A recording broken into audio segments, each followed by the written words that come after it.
Hello po mga katambay, si Kamanong po dito po sa Tambayang Makabayan. Ngayon po, bigyan natin ng komento ang pahayag ng Pangulo sa kanyang vlog at naibalita rin po itong kanyang vlog sa Bagong Pilipinas. At bigyan po natin ng komento ang Pangulo pagkatapos po ng kanyang pahayag. Umpisahan na po natin. Ito po mga katambay, painggan po natin. Ikinaganap ni Pangulong Ferdinand R. Marcos Jr. ang pagsuporta ng mga Pilipino sa bagong Pilipinas. Muli namang ipinaliwanag ng Pangulo ang diwa ng pagbabago na dala nito. Yan ang ulat ni Alan Francisco. Binibigyan din dito ang kalagahan ng maayos na trabaho mula sa amin sa pamahalaan. Bagamat pagbabago ng lahat ang pinakadiwa ng bagong Pilipinas na inilunsad ang administrasyon ni Pangulong Ferdinand R. Marcos Jr., binigyang din ngayon ng Pangulo na dapat magsimula ang pagbabago sa mga nasa gobyerno. Sa kanyang latest vlog, sinabi ni Pangulong Marcos na sa ilalim ng bagong Pilipinas, tinitiyak ng pamahalaan na maayos ang pagbibigay ng serbisyo ng lahat ng lingkod bayan. Bawal ang tamad at makupad sa pamahalaan. Bawal ang mga hindi tapat at nangungulupad. Sa bagong Pilipinas, bawal ang waldas. Bawal ang mga pang-api at naghahari-harian. You are servants of the people, not their lords. Huwag nating pahirapan ang taong bayan. Tapos na ang panahon ng pagkukuyakoy sa loob ng mga tanggapan ng gobyerno. Ayon kay Pangulong Marcos, hindi layunin ng bagong Pilipinas na mapagtakpan ang mga kakulangan ng gobyerno sa pagbibigay ng serbisyo sa tao. Isaan niya itong imbitasyon sa lahat ng Pilipino na makibahagi sa paghahanda at pagpapaganda sa ating bansa. Hindi rin ito isang uri ng pagbabago sa pamahala na magtatapos sa kanyang termino, kundi tatawid sa mga susunod pang administrasyon. Ito ay panawagan para sa kolektibong kilos tungo sa pagbabago ng ating pag-iisip, pananalita at gawa. Para sa Pangulo, mahalaga ang ginagawa ng bawat Pilipino sa kahit anong larangan, lalo na kung ginagawa ito ng magaling at may disiplina.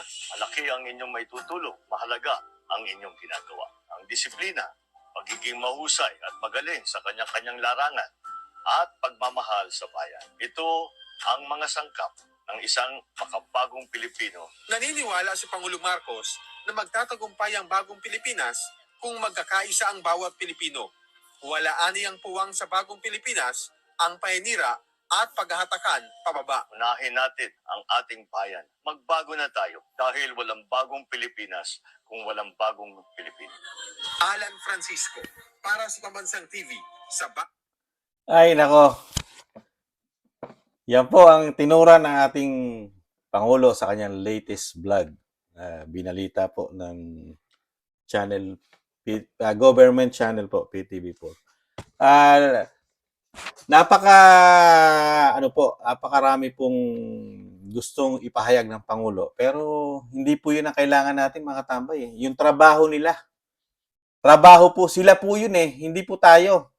Yung gampanin po natin sa komento ni Kamanong, yung pagiging Pilipino, na ginagawa na po natin yun sumusunod tayo sa batas, di po ba? Ginagawa natin yun, nagiging mabuting Pilipino tayo, di po ba? Bakit kaya mo sasabihin natin hindi tayo mabuting Pilipino? Pag sinabi na magbayad tayo ng tax, nagbabayad tayo ng tax para magamit nila, di po ba? Sa mga programang nilalatag nila sa atin. Saka yung sinasabi niya na bagong Pilipino, sa kanila po sa kanila po. Siya po ang magbibigay po sa atin yung sinasabi niya bagong Pilipino. Kasi tayo, antimano, alam na natin yung programa na inilatag sa atin ni Pangulong Duterte nung panahon niya. Nakita na natin yung mga pagbabago at yung mga hindi maganda nung nakaraan pa ni Pangulong Duterte, binabago niya na. Ngayon, ang itinatanim sa atin ni Pangulong Marcos, yung bagong Pilipino, ano yung babaguhin niya na bagong Pilipino? Na isinasama pa tayo ron. Una-una, trabahante natin sila lalo siya, Pangulo. Nakita niyo naman po yung mga inilatag niya sa atin, diba? Sa latest vlog niya. Yung maayos na trabaho, ang bagong Pilipinas. Eh wala pa nga po yung maayos na trabaho sa atin dahil hindi pa naman lahat nabibigyan ng trabaho. Alam po natin pare-parehas yung mga katambay. Ang laki pa po na inflation sa ating bansa. Paano po magiging maayos, di po ba? Eh yun po, dapat trabahuin nyo. Hindi po namin trabaho yun. Kayo po ang magbibigay ng trabaho sa amin dahil lahat po ng hinihingi nyo sa amin, lalo budget sa pera, na kayo ang gumagawa nun para iangat ang ating bansa. Di po ba? Dahil nasa inyo lahat. Nasa gobyerno lahat na kayo ang umahawak ng pondo ng buong pera ng Pilipinas. Ang presidente. Di po ba? Katulong ang Senate at ang Congress na gumagawa ng budget para sa lahat ng salapi. Di po ba? Na magpapatakbo sa atin ng bansa. Kayo po ang gagawa ng bagong Pilipinas para makita namin kung ano yung bago. Di po ba? Ang nakikita po namin bago, yung bago po na lagi araw-araw sa media, PI. Di po ba? Pabagsakin ng mga Duterte. Yan po ang bago nakikita namin eh. Dati kasi po, nung panahon ni Duterte, wala po yan. Napabagsakin yung bise. Pabagsakin yung bise. Wala po nung panahon ni Duterte yon, di ba? Tapos yung dapat magsimula sa ang pagbabago sa gobyerno. Eh yun nga po yung lahat po ng nasa gobyerno ngayon parang hindi naman ho namin nakikitang may pagbabago dahil puro bangayan ng bangayan. Ang pinag-uusapan ay puro di umano, puro sa pagpapalawig ng kanilang mga termino sa kanilang mga posisyon. Kongreso, Senado, di po ba? Puro kapakanan po puro politika, di po ba? Hindi naman yung bansang Pilipinas na lugmok sa kahirapan at nagmamahalang bilihin lalo ang bigas, di po ba? At pangatlo, bawal ang tamad, makupad, mangungulimbat, kurap. Manalamin po muna yan siguro po, Mr. President. Ang una nyo pong gawin sa mga taong gobyerno, lagyan nyo po ng kanya-kanya salamin, lahat po ng taong gobyerno. Bigyan nyo po ng salamin para ho lahat sila manalamin. At saka ho sila magsalita. Ito pinahayag nyo. Nakaharap po kayong lahat, kasama na po kayo, Mr. President. Ihayag nyo po sa salamin na nakaharap po kayong lahat ng taong gobyerno na bawal ang tamad, bawal ang makupad, bawal ang nangungulimbat, at bawal ang kurap. Di po ba? Huwag niyo po sa amin sabihin yan, Mr. President. Dahil una-una kayo po at lahat po ng nasa gobyerno ngayon, kayo po ang nanunungkulan. Kayo po ang dapat namin sabihan yan. Di po ba? At yan po, kayo po makapagsasabi niyan, Mr. President. Yung tinuturan niyo na lahat ng bawal. Di po ba? Lalo yung kurap. Palakasan. Di po ba? Nangungulimbat. Hindi po sa amin nanggagaling ang mga kurap at mangungulimbat. Hindi po sa amin yan. Dahil una-una, wala po kaming budget na malalaki na galing sa Pilipinas. Lahat po ng budget nasa inyo po. Kayo po ang gumagalaw, gumagastos. Di po ba? Kaya yung mga bawal, lahat po sa inyo po yung mga bawal na dapat ipakita nyo sa amin. Di po ba, mga katambay? At isa pa, ang sinabi pa, wala daw waldas, bawal ang waldas sa kanila. At nangaapi, naghahari-harian. Yung kilalaki po ng extraordinary ng mga kongreso di umano at ng Senado, bawal ang waldas po ron. Mga kilalaki po ng mga travel fund nila, taon-taon. At ganun din po kayo, Mr. President. Di po ba, yung traveler fund ninyo, yung travel pa lang sa loob ng isang taon, ilang bilyon. At yung inyong confidential fund, ilang bilyon. Bawal po ba, waldas? Ang mga katulad po namin na ordinaryong Pilipino, hindi kami nakakahawak na 1 milyon. Kayo po, na mga politiko, ang nahawakan nyo po na pera na gagaling po sa taong bayan, bilyon, trilyon. Di po ba? Mr. President, nagtatanong lang po si Kamanong. Nagtatanong lang po. Kami po walang nahawakan. Dahil hindi po kami taong gobyerno. Ang inaasahan lang po namin sa inyo, yung pinangako nyo na 20 pesos sa bigas. Meron po nakapagsabi na kababayan namin, tama po kayo, yung 20 pesos pala, hindi namin naitanong. Ang dapat pala, itinanong namin, yung 20 pesos po ba kilo? O yung 20 pesos ay 1/4? Yung 20 pesos pala 1/4.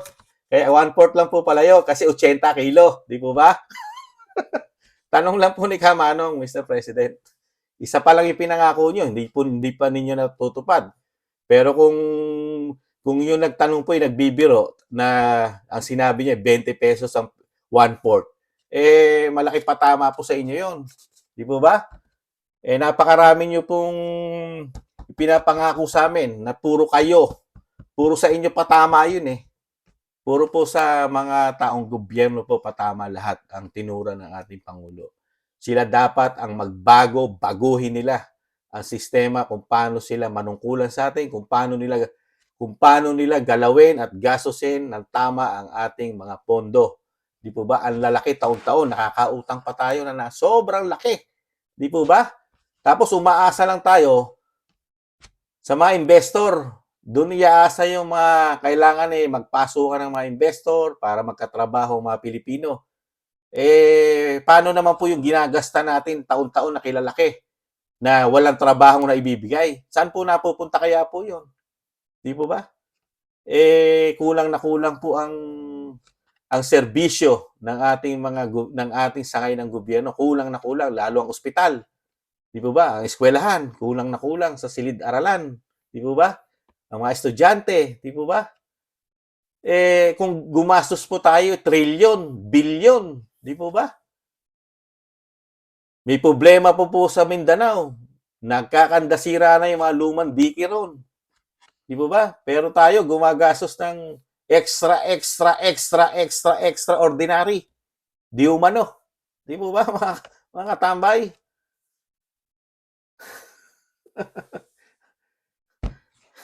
Maganda lang po pakinggan yung speech ng ating Pangulo. Napakagandang pakinggan. Pero hindi pa natin nararamdaman, mga katambay. Yung mga programa na iniwan ni Pangulong Duterte, mga ano na po yun eh. Mga naumpisahan na po yun, katulad po ng subway na pinakita sa video. Di po ba? Mga may pondo na po yun eh. Lahat po na magtatapos, lahat po yun, nasimula na ni Pangulong Duterte po yun, mga katambay. Kung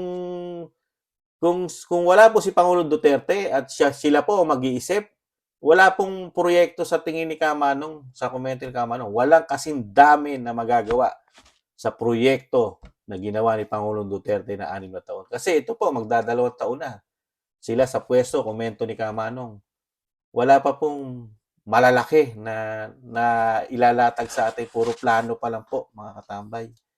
At ang ginagawa po nila, katulong ang Senado, Senate, ang Congress, puro pamumulitika po. Puro pamumulitika, mga kabayan, ang nangyayari, mga katambay sa atin.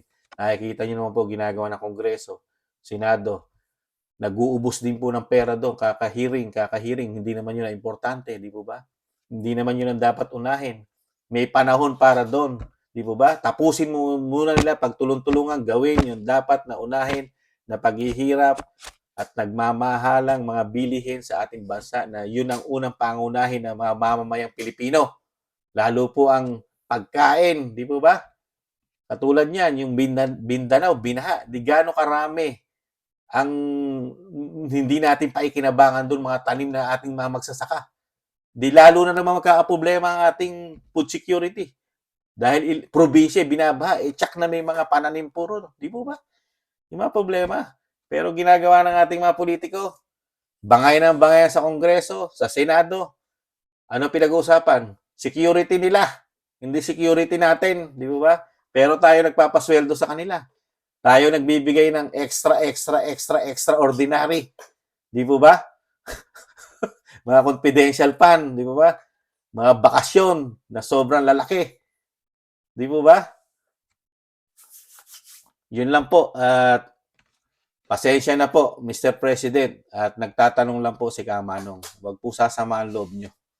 At yung po ang nakikita ni Kamanong sa mga pang-araw-araw na nangyayari sa ating bansa at sa ating mga politiko. Laman ng balita, araw-araw. Di po ba? Muli po, si Kamanong nag-iiwan po na tiis-tiis lang po mga Pilipino. Kaya natin ito. May pag-asa pa po tayo. Ingatan nawa po. Bye-bye. Paalam.